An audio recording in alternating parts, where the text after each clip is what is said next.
Welcome back to യാൻസൂൺ talks.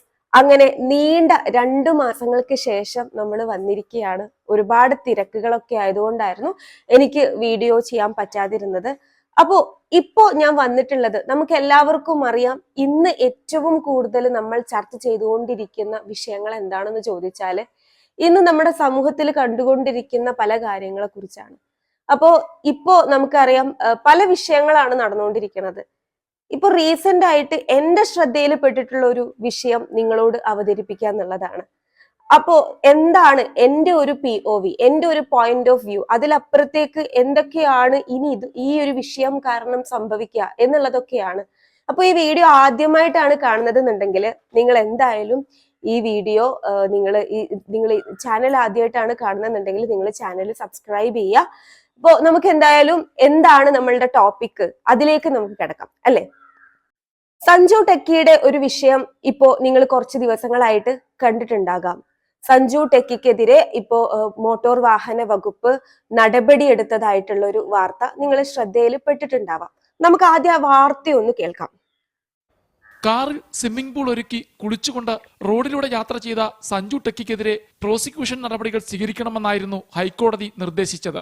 ഇതനുസരിച്ച് motor വാഹന വകുപ്പ് നിയമലംഘനങ്ങൾക്കെതിരെ ചുമത്തിയ കേസ് കാറിൽ സ്വിമ്മിംഗ് പൂൾ പണിതുകൊണ്ട് അല്ലെങ്കിൽ കാറിൽ സ്വിമ്മിംഗ് പൂൾ ക്രിയേറ്റ് ചെയ്തുകൊണ്ട് ആ തരത്തില് വ്യൂസ് കൂട്ടാനുള്ള അദ്ദേഹത്തിന്റെ ഒരു ശ്രമം. എന്നാൽ ആ ശ്രമം പിന്നീട് എന്താണ് സംഭവിച്ചത് എന്നുള്ളതാണ്. ഇപ്പോ ഉദ്ദേശിക്കുന്ന ഒരു കാര്യം റീച്ച് ആണ് എന്നുണ്ടെങ്കിൽ ആ റീച്ച് അദ്ദേഹത്തിന് കിട്ടി എന്ന് മാത്രമല്ല, അതിനോടൊപ്പം തന്നെ അദ്ദേഹം ചെയ്ത ഈ പ്രവൃത്തിക്ക് എതിരെ പോലീസിന്റെ കർശന നിയമ നടപടി സ്വീകരിക്കപ്പെടേണ്ട ഒരു അവസ്ഥയിലേക്ക് അദ്ദേഹം എത്തിച്ചേർന്നു എന്നുള്ളതാണ്. അദ്ദേഹത്തിന്റെ ലൈസൻസ് റദ്ദാക്കുകയും അദ്ദേഹത്തിന്റെ വണ്ടിയുടെ രജിസ്ട്രേഷൻ റദ്ദാക്കുകയും ചെയ്യുന്ന തരത്തിലേക്കാണ് കൊണ്ടെത്തിച്ചത്. എന്തുകൊണ്ടാണ് ഇത്തരത്തിലുള്ള ഒരു വിഷയം ഇതുപോലെ ചർച്ച ചെയ്യപ്പെടുന്നത് എന്ന് എപ്പോഴെങ്കിലും നിങ്ങൾ ചിന്തിച്ചിട്ടുണ്ടോ? സഞ്ജു ടെക്കി എന്ന് പറയുന്ന ഒരു യൂട്യൂബർ, അറിയാം, ഒരുപാട് പേര് അദ്ദേഹത്തെ ഇൻഫ്ലുവൻസ് ചെയ്യുന്നുണ്ട്, അല്ലെങ്കിൽ ഒരുപാട് പേര് ഇൻഫ്ലുവൻസ് ചെയ്തുകൊണ്ടിരിക്കുന്നു എന്ന തരത്തിലേക്ക് അദ്ദേഹത്തിന്റെ ഒരുപാട് കാര്യങ്ങൾ ചെയ്യുന്നുണ്ട്.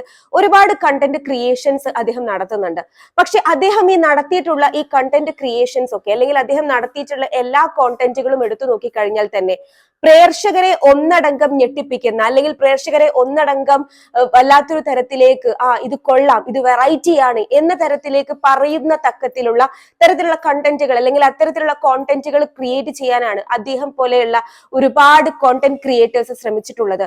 എന്നാൽ തന്റെ വ്യൂവിന് വേണ്ടിയിട്ട് തന്റെ കാർ ഇതുപോലെ ഒരു തരത്തില് ആക്കുകയും, അല്ലെങ്കിൽ കാറിൽ ഒരു സ്വിമ്മിംഗ് പൂൾ ഉണ്ടാക്കുകയും, ആ ഒരു ഐഡിയ അദ്ദേഹം കൊണ്ടുപോകുകയും, ആ ഐഡിയ ഉപയോഗിച്ചിട്ട് തന്നെ ആ ഒരു കാര്യം വെച്ചിട്ട് അദ്ദേഹം അത് നടു റോട്ടിലൂടെ കൊണ്ടുപോകുന്ന ഒരു അവസ്ഥയും, എന്നാൽ പിന്നീട് അത് യാത്രക്കാർക്ക് ബുദ്ധിമുട്ടുണ്ടാക്കുന്ന തരത്തിലേക്ക് അത് മാറുകയും ചെയ്യുമ്പോഴാണ് ഇതൊരു വാർത്തയായിട്ട് മാറുന്നത്.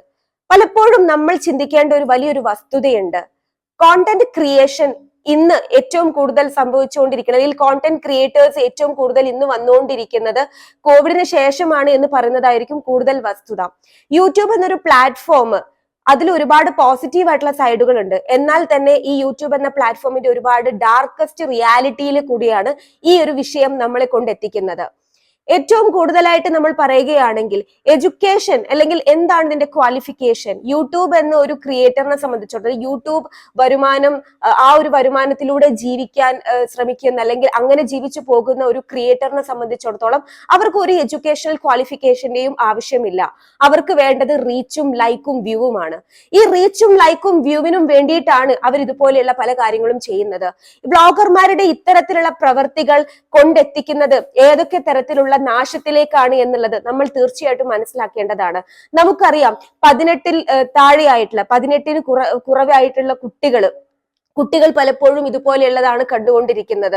നമുക്കറിയാം, ഇന്ന് ഏറ്റവും കൂടുതലായിട്ട് അഡിക്ഷൻ സംഭവിച്ചുകൊണ്ടിരിക്കുന്നുണ്ട്. കൂടുതൽ പേരും മൊബൈൽ ഫോണിലാണ്, ഇതുപോലെ യൂട്യൂബിലെ വീഡിയോസ് ആണ് കണ്ടുകൊണ്ടിരിക്കുന്നത്. അപ്പൊ ഫ്രഷ് കണ്ടന്റുകൾ കിട്ടുക എന്നുള്ളതിലൊക്കെ അപ്പുറത്തേക്ക് ഏറ്റവും കൂടുതൽ കുട്ടികൾ ആകൃഷ്ടരാവുന്നത് ഇതുപോലെയുള്ള കണ്ടന്റുകളിലായതുകൊണ്ട് തന്നെ പലപ്പോഴും അവരുടെ മനസ്സും അതിലേക്ക് ചാഞ്ചാടുന്ന ഒരു തരത്തിലേക്കാണ് കാര്യങ്ങൾ പോകുന്നത്. ഇത് ശരിക്കും ഒരു വളരെയധികം സീരിയസ് ആയി എടുക്കേണ്ട ഒരു വിഷയമാണ്. റീച്ച്, ലൈക്ക്, വ്യൂ എന്നതിലേക്കാൾ അപ്പുറത്തേക്ക് തരത്തിലേക്ക് ഈ ഒരു വിഷയം ആളുകളെ ഏത് തരത്തിലേക്ക് ഇൻഫ്ലുവൻസ് ചെയ്യപ്പെടുന്നു എന്നുള്ളതും അവർ ഏത് വിധത്തിലേക്ക് മാറുന്നു എന്നുള്ളതും ഉത്തമ ഉദാഹരണമായിട്ട് തന്നെ നമ്മൾ കണക്കാക്കപ്പെടേണ്ടതാണ്. ഉദാഹരണത്തിന് ഇന്ന് എന്താണ് സംഭവിച്ചുകൊണ്ടിരിക്കുന്നത്? യൂട്യൂബ് കോണ്ടന്റ് ക്രിയേറ്ററുകളുടെ ഉള്ളിൽ തന്നെ പലപ്പോഴും ഒരു കുട്ടിയുടെ വിഷയം അല്ലെങ്കിൽ ഒരു കുടുംബത്തിന്റെ ഒരു വിഷയം അതവർക്ക് കിട്ടുന്നു, അത് അവരെന്ത് ചെയ്യുന്നു? മോണിറ്റൈസേഷൻ എന്നൊരു കാര്യത്തിന് വേണ്ടിയിട്ട് അവർ അത് തന്നെ 1, 2, 3 മാസമായി അതേ വിഷയത്തെ കുറിച്ച് തന്നെ കുറെ കാര്യങ്ങൾ സംസാരിച്ചു കൊണ്ടിരിക്കുന്നു. നമ്മൾക്ക് പലപ്പോഴും കാണാറുണ്ട് ചായക്കടയിൽ പരദൂഷണം പറയുന്ന ഒരു കൂട്ടം ആളുകൾ. അതുപോലെ തന്നെ ഇപ്പോ യൂട്യൂബ് പ്ലാറ്റ്ഫോമും സംഭവിച്ചുകൊണ്ടിരിക്കുന്നത്. യൂട്യൂബ് പ്ലാറ്റ്ഫോമിലും തന്റേതായ അഭിപ്രായങ്ങൾ, വിയോജിപ്പ് പ്രകടിപ്പിക്കുന്നത് തീർച്ചയായിട്ടും നല്ലതാണ്. ആശയപരമായിട്ടുള്ള വിയോജിപ്പ് പ്രകടിപ്പിക്കാൻ നമ്മളുടേതായിട്ടുള്ള ഒരു മീഡിയം ഉണ്ടാകുന്നതും ആ മീഡിയത്തിലൂടെ നമ്മൾ കാര്യങ്ങൾ പറയുന്നതും ഒക്കെ തീർത്തും ഔചിത്യബോധ്യമുള്ള കാര്യമാണ്. പക്ഷേ ഇവിടെ സംഭവിക്കുന്നത് ആശയപരമായിട്ടുള്ള വിയോജിപ്പ് പ്രകടിപ്പിക്കുന്നതല്ല, ഇവിടെ വ്യക്തിഹത്യയാണ് നടക്കുന്നത്. പലപ്പോഴും ഇപ്പൊ ബിഗ് ബോസ് എന്ന് പറയുന്ന ഒരു ഷോ ആണ് ഇപ്പൊ ഏറ്റവും കൂടുതൽ ആളുകൾ ചർച്ച ചെയ്യപ്പെടുന്നത്. നമുക്കറിയാം ബിഗ് ബോസ് എന്ന ഷോയിലേക്കാൾ അപ്പുറത്തേക്ക് ഒരുപാട് വിഷയങ്ങൾ ചർച്ച ചെയ്യപ്പെടേണ്ട ഒരു സമൂഹത്തിലാണ് നമ്മളിപ്പോ നിന്നുകൊണ്ടിരിക്കുന്നത്.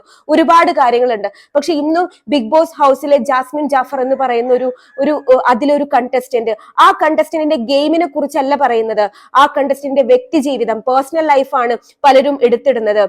അതിൽ നിന്നും അവർക്ക് കിട്ടുന്ന നേട്ടം മോണിറ്ററി ബെനിഫിറ്റ് ആണ്. മോണിറ്ററി ബെനിഫിറ്റിന് വേണ്ടിയിട്ട് വളരെ ലോ ക്വാളിറ്റിയിലുള്ള ഒരുപാട് കോണ്ടന്റ് ക്രിയേറ്റേഴ്സ് ഉണ്ടാവുകയും അതുപോലെ തന്നെ ഇതുപോലെയുള്ള പല സാഹസികതകൾ ചെയ്തിട്ട് ഇതുപോലെയുള്ള പല സാഹസികപരമായിട്ടുള്ള കാര്യങ്ങൾ ചെയ്തുകൊണ്ട് നിയമം പോലും അതിന് പോലും പുല്ലുവില കൽപ്പിക്കുന്ന അദ്ദേഹത്തിന് പോലീസ് കസ്റ്റഡിയിൽ എടുത്തപ്പോ ഈ വിഷയങ്ങളൊക്കെ ഉണ്ടായ സമയത്തും അദ്ദേഹം ഒരു വീഡിയോ ഇട്ടിട്ടുണ്ടായിരുന്നു.